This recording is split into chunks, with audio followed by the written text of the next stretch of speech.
राधे राधे दोस्तों, जय श्री श्याम। आज के वीडियो में आप सबके साथ शेयर कर रही हूँ अपरा एकादशी व्रत साल 2026 में कब मनाया जा रहा है, किस दिन मनाया जा रहा है। इसके साथ ही साथ बहुत सारी जानकारी आप सबको इस वीडियो में देखने को मिलेगा।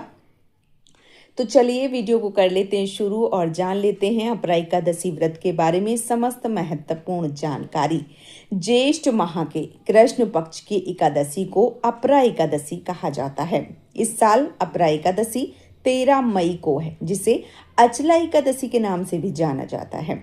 अपरा एकादशी व्रत धार्मिक दृष्टि से बेहद महत्वपूर्ण व्रत है। ये व्रत भगवान श्री हरिविष्णु को समर्पित माना जाता है। इस दिन व्रत रखा जाता है और विधि विधान से भगवान श्री हरिविष्णु और माता लक्ष्मी की पूजा अर्चना की जाती है। ज्येष्ठ माह के कृष्ण पक्ष की जो एकादशी तिथि है वो कब से प्रारंभ हो रही है, तो चलिए इस पर भी नजर डाल लेते हैं।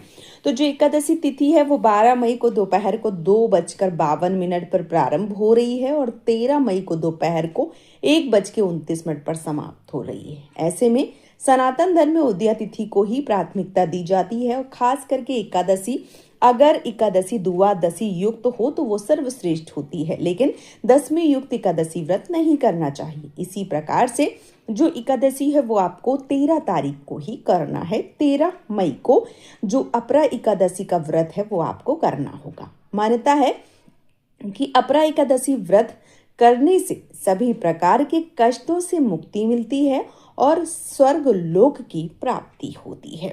और साथ ही साथ भगवान श्री हरि विष्णु की विशेष आराधना के लिए जो एकादशी है वो यही एकादशी है जो भगवान श्री हरि विष्णु को समर्पित है और सबसे ज़्यादा धार्मिक महत्व है। इस दिन भगवान श्री हरि विष्णु की आराधना करने से वे बहुत जल्दी प्रसन्न होते हैं और ऐसा माना जाता है कि इस दिन व्रत रखने से जीवन में अपार तरक्की मिलती है और मोक्ष की प्राप्ति होती है। हिंदी में अपार शब्द का जो अर्थ है वो असीमित है, क्योंकि इस व्रत को करने से व्यक्ति को असीमित धन की प्राप्ति होती है। इस कारण से इस एकादशी को अपरा एकादशी के नाम से जाना जाता है।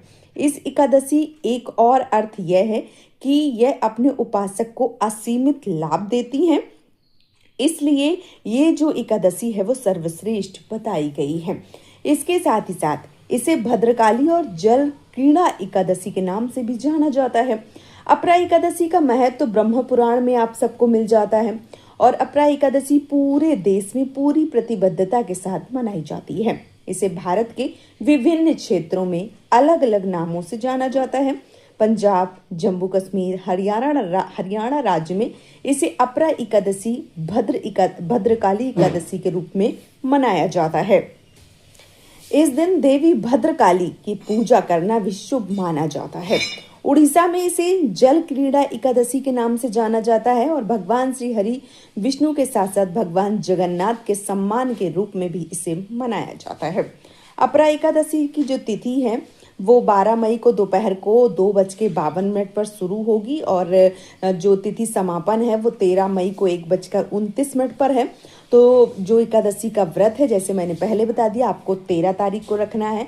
14 तारीख को व्रत का पारण किया जाएगा और इस व्रत में आपको कौन कौन सी गलतियां नहीं करनी है, तो तामसिक आहार, बुरे विचार से दूर रहना है, बिना भगवान श्री कृष्ण की उपासना के दिन की शुरुआत नहीं करनी है, मन को बहुत ज़्यादा ईश्वर भक्ति में लगाना है। एकादशी के दिन चावल और जड़ों से उगने वाली सब्जियों का सेवन नहीं करना है। एकादशी के दिन बाल नाखून काटने से बचना है और इस दिन देर तक सुबह सोने से आपको ज़रूर बचना चाहिए।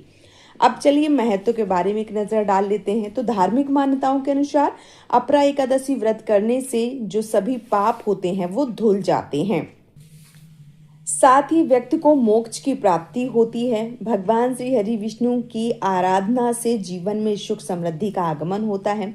यदि आप आर्थिक परेशानियों से जूझ रहे हैं तो एकादशी का जो दिन होता है भगवान श्री हरि विष्णु और माता लक्ष्मी की जो पूजा है उससे शुरू करें। ऐसा करने से आर्थिक तौर पर आप संपन्न होंगे और जो व्रत है वो करने से आपका जो शरीर है वो रोग मुक्त हो जाएगा। तो आपको व्रत जरूर करना है। अब चलिए कथा सुन लेते हैं। तो भगवान श्री कृष्ण ने एक बार युधिष्ठिर द्वारा पूछे जाने पर अपरा एकादशी व्रत के महत्व के बारे में बताया था। कहा था कि अपरा एकादशी व्रत करने से प्रेत योनि, ब्रह्म हत्या जैसी जो चीजें हैं उनसे मुक्ति मिलती है और पौराणिक कथाओं के अनुसार प्राचीन काल में महीध्वज नामक एक धर्मात्मा राजा थे। वहीं उनका छोटा भाई व्रजध्वज बहुत ही क्रूर, अधर्मी और अन्यायी था, जो अपने बड़े भाई महीध्वज से घृणा और द्वेष करता था। राज्य पर अपना आधिपत्य जमाने के लिए एक रात उसने बड़े भाई की हत्या कर दी और देह को जंगल में पीपल के नीचे गाड़ दिया। राजा महीध्वज अकाल मृत्यु के कारण प्रेत योनि से प्रेत आत्मा बनकर उस पीपल के वृक्ष पर रहने लगे और फिर बड़ा ही उत्पात मचाने लगे। एक बार धौम्य ऋषि ने प्रेत को देख लिया और माया से उसके बारे में सब कुछ पता लगा लिया। ऋषि ने उस प्रेत को पेड़ से नीचे उतारा और परलोक विद्या का उपदेश दिया। उनकी मुक्ति के लिए ऋषि ने अपरा एकादशी व्रत रखा और भगवान श्री हरि विष्णु से राजा के लिए कामना की। इस पुण्य के प्रभाव से राजा को प्रेत योनि से मुक्ति हो गई और राजा बहुत ही प्रसन्न हुए। वह ऋषि को धन्यवाद देते हुए स्वर्ग लोक की ओर चले गए। तो इस प्रकार से ये कथा जो है वो आप सबको सुनने को मिलती है। अब अगर पूजा विधि के बारे में एक नजर डालें तो इस दिन भगवान श्री विष्णु के साथ माता लक्ष्मी की पूजा की जाती है। इस दिन यदि आप व्रत रखते हैं तो आपको सुबह सवेरे जल्दी उठकर स्नान करना चाहिए। यदि कोई पवित्र नदी, नीर, सरोवर है तो बहुत उत्तम है। अगर ऐसा नहीं है तो जो भी जल आप ले रहे हैं स्नान वाला, उसमें आपको गंगा जल मिलाना चाहिए और फिर स्नान करना चाहिए। स्वच्छ निर्मल वस्त्र धारण करना चाहिए। इस दिन लाल पीले वस्त्र धारण करते हैं अति उत्तम है। पुरुष भाई जो भी हैं वो सफेद यानी श्वेत वस्त्र धारण करें। फिर भगवान श्री हरि विष्णु को केला, आम, पीले फल, पीले फूल, पीला चंदन, पीले वस्त्र चढ़ाएं और ओम नमो भगवते वासुदेवाय नमः मंत्र का जाप करें। इसके साथ ही साथ भगवान श्री हरि विष्णु को केसर का तिलक लगाएं। स्वयं का भी आपको इस दिन तिलक चंदन जरूर करना चाहिए। फिर भगवान श्री हरि विष्णु का विष्णु सहस्त्र का पाठ करना चाहिए।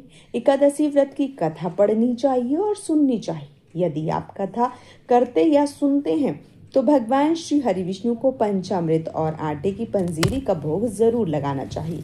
अंत में भगवान श्री हरि विष्णु को जो तुलसी दल है वो अवश्य रूप से चढ़ाना चाहिए और इस प्रकार से भगवान श्री हरि विष्णु की पूजा की जाती है।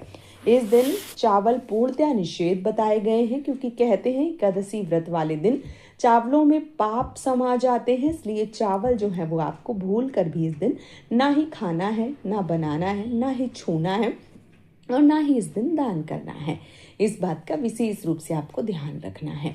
तो जो अपरा या अचला एकादशी है वो आने वाली है 13 मई को। आप लोग इस दिन व्रत कीजिए। 14 मई को आप व्रत का पारण कीजिए, भगवान श्री हरि विष्णु का ध्यान कीजिए और अपनी समस्त मनोकामनाओं को पूर्ण कर लीजिए। तो उम्मीद करती हूँ ये वीडियो आप सबको पसंद आया होगा। यदि वीडियो पसंद आया है तो आप हमें सपोर्ट कर सकते हैं इस चैनल को सब्सक्राइब और वीडियो को लाइक करके। आज का ये वीडियो मैं यहीं पे समाप्त करूँगी। बहुत जल्दी मिलूंगी आप सबको एक और नए वीडियो के साथ में। तब तक के लिए जय श्री श्याम दोस्तों। राधे राधे।